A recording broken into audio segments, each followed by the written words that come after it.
Well, hello and welcome back once more. See, I guess you're already taking selfies. They've only been here for 2 minutes. To the Plymouth Life Centre for another intrepid instalment from the Devon Business Show. It's the first business show brought to you by the brand spanking new look Devon Chamber of Commerce, incorporating the Plymouth Chamber of Commerce and the Exeter Chamber of Commerce, serving the region's business community in like it's never done before. We are all about helping you get the most out of your businesses, getting the most out of your organisations, and helping you support our community across the region. Now, we've got 3 trailblazing individuals around the table. I'll introduce them to you in a few moments, but first I need to do some more hellos. We'd like to say hello to Alliance Pioneer Group, to Identity Studio Limited, to Wine to Water Coaching and I Am Message, to our good pals at Agile Comms, to Arbacure, to Boom Battle Bar and Buckfast Abbey, a lot of B's there, to Mav Digital, to Zarevich, to Buy With Confidence Made in Devon, to First Class Support, Attain Zero Limited, Commercial Waste Plymouth, University of Plymouth Freelance Agency and Big Ant as well. The list of exhibitors we have down there in that arena is quite astonishing. It is quite a big business show. We also need to include the likes of Sir Fix-A-Lock, Paul Montgomery, who's been outside in, let's say it's a damp start to your day, sir. Some would say it's slightly moist. However, Slightly we moist. do have very good protection with a nice big gazebo above our head, so all is good. Fantastic. And also we'd like to say hello to Ryan Smith from Modern Network, who is our community impact supporter. Obviously, I forgot to say that Sir Fix-A-Lock, you're our security impact. Modern Networks, you're our impact. And Azets, you're our community. There's a lot of impact, community impact. Is that correct? Yes, okay, right. So from left, we've got Sir Fix-A-Lock, we have Ryan Smith from Modern Network, and Duncan Swift from Azets. So I've got Smith, Swift, and Sirs. There's a lot of tongue twisters in this introduction. So let's start with Ryan. Ryan, you've had a good few hours now to have a good look around the New Look Devon Business Show. How have you found it? Do you know what? I think we've done the show a few times, a few years in the past. This is a lot nicer. The venue's really nice. It's free parking. There's loads of footfall, and you know, people just seem to be happy. There's a buzz about the room, and I think people themselves are just really keen to get in and meet people and network and find out businesses that are in and around the county. It's fantastic. And you mentioned parking, but of course it's great in terms of bus and public transport links as well. Fantastic, yeah. On the main thoroughfare for quite a few routes in through the city. Duncan, you're a big supporter of all things Chamber. I know that personally. And you've been at quite a few of these events as well. How do you think it's going so far? Yes, well, this is our 3rd show since opening an office in Plymouth in 2022. Really impressed with the location, the facilities, and we've only been on site a few hours interacting with visitors. But as Ryan's mentioned, there's a real buzz, very positive. If that continues, I have to say this is really rather good. Fantastic. That's a good start to the interview. Paul, you mentioned that you've made a lot of effort with regards to setting up outside. Is this the first time we've actually had exhibitors like this outside the venue? I think it is. You're normally indoors, aren't you? I am every year. However, the van is too heavy for the sprung floor, apparently, Yes. I was forced outside. But for me, it works because I'm not a business that everyone's going to buy a lock on me because they see me. It's a more brand awareness thing to come to the show. I've just checked my phone. 2015 was the first year I came to the show, and I've been here every year since, so next year is going to be the 10th anniversary.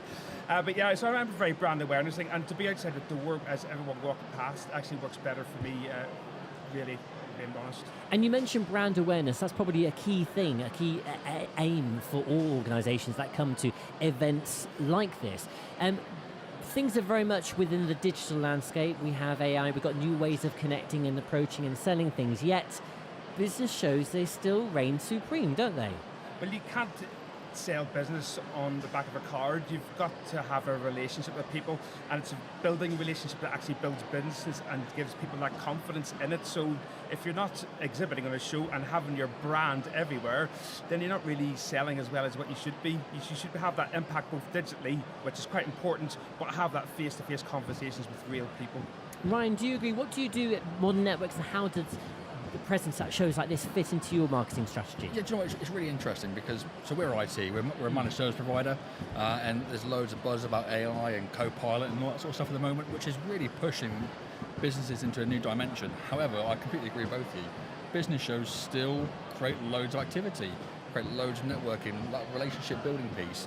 You know, we can do all our meetings behind Teams and stuff every day, and that's great for the ease of use and sat in your spare room or your office or whatever. But seeing the whites of people's eyes, getting to know them, reading their body language, their personality, picking up stuff on their personal life that you can really know benefits them overall. It's fantastic. I mean, the world of AI and stuff is going to be here. It's here now. It's always going to forever grow. But I think that business shows and face-to-face stuff is always going to win paramount, always. Duncan, as an organisation, you've experienced a lot of excellent growth lately. You're always making new connections. You're always bringing about new innovations. For those who don't know what you do at Azets, can you give us a quick summary of that? And also tell us why these events are still important for you. Well, yeah, Azets is a brand that a lot of people haven't heard of, yet we're the 9th largest firm of chartered accountants in the UK. Now, why have they not heard of us? Well, it's because the brand was launched in September 2020, middle of the pandemic. So how do we rectify that? Well, business shows like this are a key part of it. Crucially, to get across what we do. Now, we specialise in dealing with numbers, whether that's accounts, it's audit, it's tax, corporate finance, in my case, business rescue restructuring. But we need to find ways through these shows, and if you come to our stand, you will find it, of translating that, and what does that mean in real life. So on our stand today, we've got a manufactured product from one of our clients in Devon that we're inviting show guests to come and guess what the item is, and there's a prize for the one closest to it. But it's high tech, it's exported around the world, it's a real success story, and it just demonstrates the capability of the type of client set, because we act for, across the UK, for about 70,000 SMEs. You know, what the technical skill set is of those clients, and then in the conversation in this room, talking about, well, how do we help our clients achieve success and actually achieve more success to become a sustainable business for the future. Now, Duncan, you need to paint a picture for us, especially for those who aren't able to come here in person, and indeed for those who are listening on the audio-only version of the podcast. You say you've got a product from one of your clients, and people need to guess what it is. How are they doing that? Have you got it behind a curtain, and people need to kind of... No, they come on the items on the exhibition stand. Yes. They're able to lift it up, handle it. It's quite heavy. It looks, if you imagine a kid's toy, a gyroscope, yes, it looks like one of those, but it's got various gadgets attached to it, and you've got to imagine the context in which this device is used. It's highly technical. The real thing, I think, costs over £10,000. This one is rather more a demonstrator, so it's less value, but we did have to notify insurers and all of that, and we have to be very careful getting it here, and we're not leaving it anywhere. And people have been coming along and taking informed guesses. We've had a lot of, the Plymouth economic background, there are a lot of manufacturers in and around Plymouth. And what are they good at? They're good at engineering. And they're coming along saying, well, I recognise that this has got this feature, that feature and the other. And what does it add up to? And they're making informed guesses on that. Then you've got people who, frankly, are coming along and saying, well, I don't have a clue, but I've got Google, and so they're using their phones, take the image search, yeah, image search. Yeah. Now, nobody's made that work yet, but I'll take my hat off to the first person who does. Whereas Ryan and Paul and I think we're just thinking we're going to call it a widget and just leave it at that, Ryan? I mean, you say that I work in IT, we've got AI, I'm going to go down there and just get Copilot to tell me what it is. See, isn't that called cheating? I think it's called progressive work. Progressive work, I like that. I think we'll go with that one. Yeah. But we've not yet had anybody demonstrate that the AI is able to, because this is such a niche product in a niche sector. As I say, it's an export success in its niche. But I'll take my hat off to the first person who demonstrates that Copilot or whatever other form of AI actually identifies what it is. Duncan has set Ryan the challenge, that's for sure. Now, Ryan, tell us about your stand, how you've prepared for today. But can you give us some tips with regards to organisations that haven't been to a show like this and who might be considering exhibiting at a show like this? Yeah, so I think paramount is not to overthink it. I think go with your gut instinct, go with something that is a bit out there. So our stand is literally just behind us here, and we've got whack-a-mole, we've got pick and mix, and that's all we've got. That's all you need. We've got no paraphernalia, no business cards, no giveaways, anything like that. It's just about coming down, releasing some stress on whack-a-mole, and then getting diabetes with the pick and mix. And for me, I think that's really part of it. You know, we've done shows for a really long time. We've done the Plymouth show for quite a while. We've done the Exeter show for quite a while. And every year we seem to overthink it. And then you end up going to a bottomless pit of finances, of budget, of ideas. And then you just come to the show and it just gets a bit overwhelming. Whereas I think, don't overthink it. Go with your gut. See what your competition are doing as well. And then just go and talk to other people at the stand. You know, So in terms of selling you technological consultation, you kind of flipped it on its head. You've completely avoided it. Yeah, completely. So, ironically, I was at a networking event a few weeks ago, which we sponsored in Exeter. And the whole premise of the networking is not to pitch your business. And we're stood there and we've got to do like an intro to who we are. And I got asked by a chap called Chris Bentley, who was hosting the event, says to me, so it's your turn to pitch. Do you want to pitch? No, I don't. The whole idea is for us not to pitch. It's IT. You use IT day in, day out. For us, it's about showing you that we can change and adapt it to your business and work with you on it. So our whole premise is to look at that 5-year plan. It's not about just coming in and doing the bits and bobs here and there, selling you a laptop or a new server or whatever. It's about planning for the strategy, looking at Microsoft, looking at AI, looking at Azure and all the other bits that go with that. And it's more of a consultative approach, I think. You know, we're not niche. You know, we've got a chap that fixes locks and stuff, which... That's niche. You're the only person I know that does that. Yeah. So if I need my lock fixing, I'll be calling you. Yeah. Because I don't know anyone else that does it. So I think it's just about having that opportunity to, like you already said, flip it on its head and do the complete opposite to what everyone thinks the norm would be. And you quite rightly pointed out Paul Montgomery, so Fix-A-Lot. Now you're very much about brand. You're very much about the strength of brand identity, brand consistency, and multi-platform branding. How did you manage to achieve a brand that is so strong in the region? Because we connect locks with you. That's it.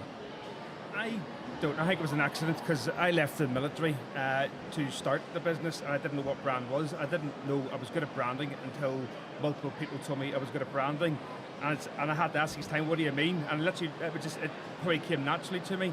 I was quite lucky. My favourite band is Stiff Little Fingers, and I know the band very well. And the guy who does all the merchandise for them, I says, could you do a logo for me? And he came back and he designed the logo. He did the font and everything. I just worked and I loved it. And I've just been able to pitch it everywhere and try different. I get bored if I do nothing, so I try to look at different things which I could buy, which would look good on it.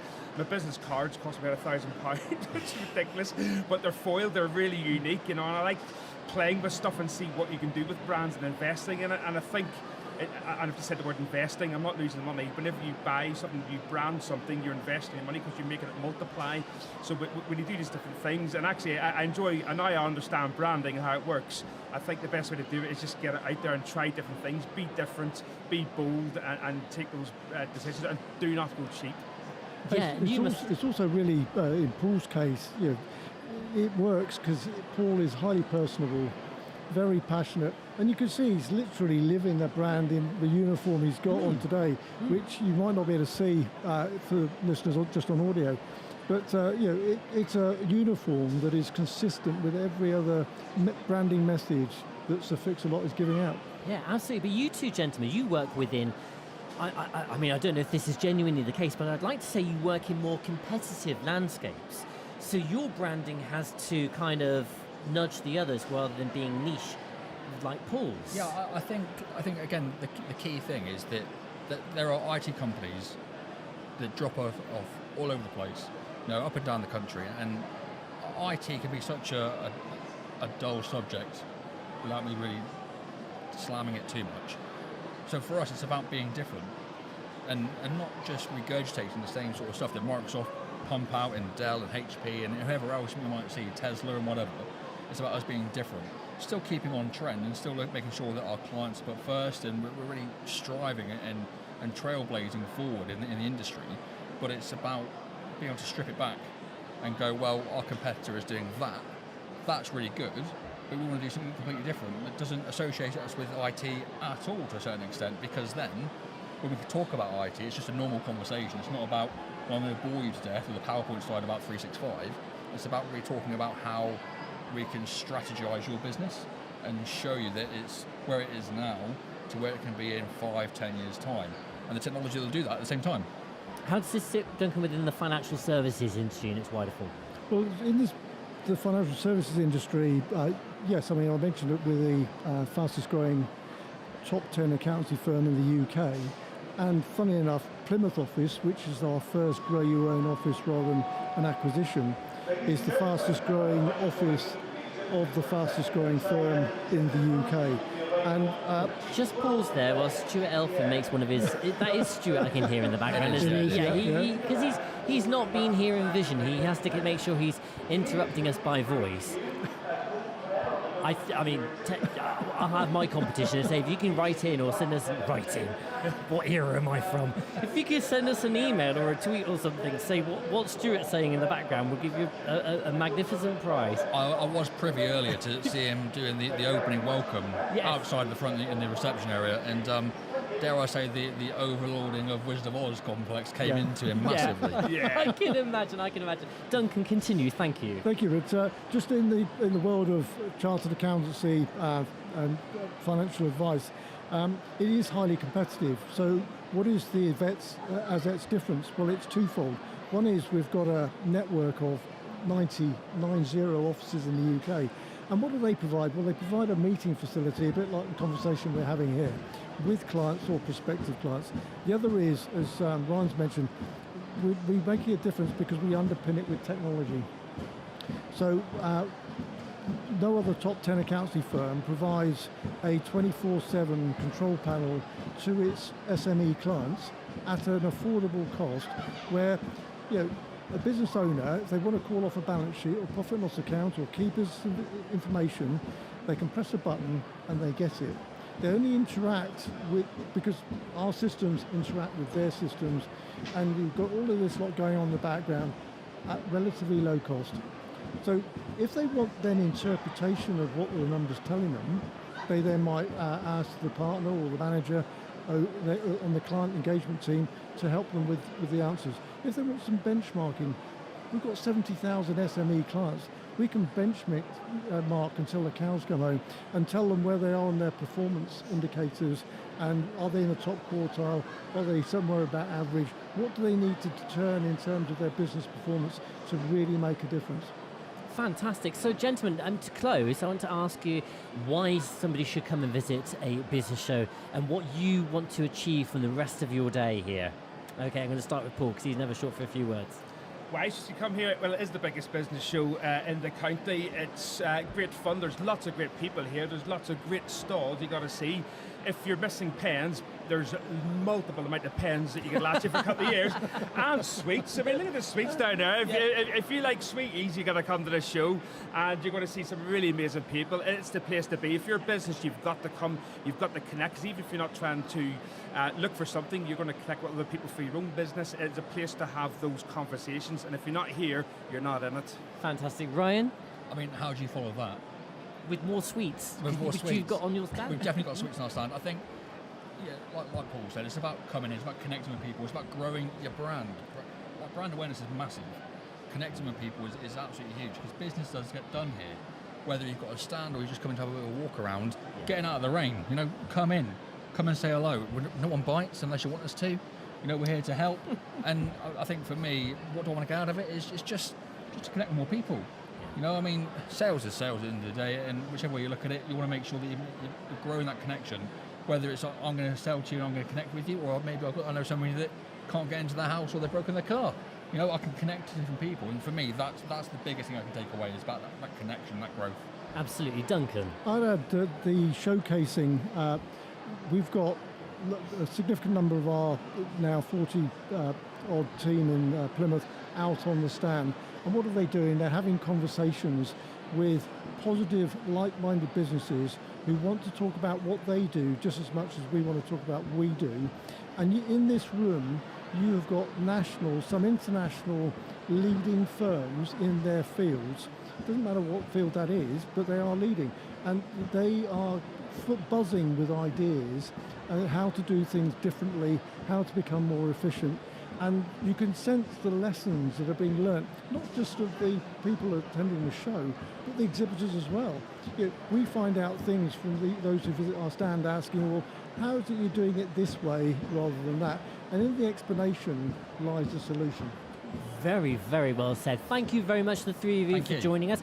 Coming up soon, we'll be talking about the brand new Devon Chamber of Commerce and what it means for the region with our very own Stuart Elford and Richard Marsh. But if you'd like to come down in person, we are at the Plymouth Life Centre, or indeed you can continue watching across our social media channels for the Devon Business Show 2024.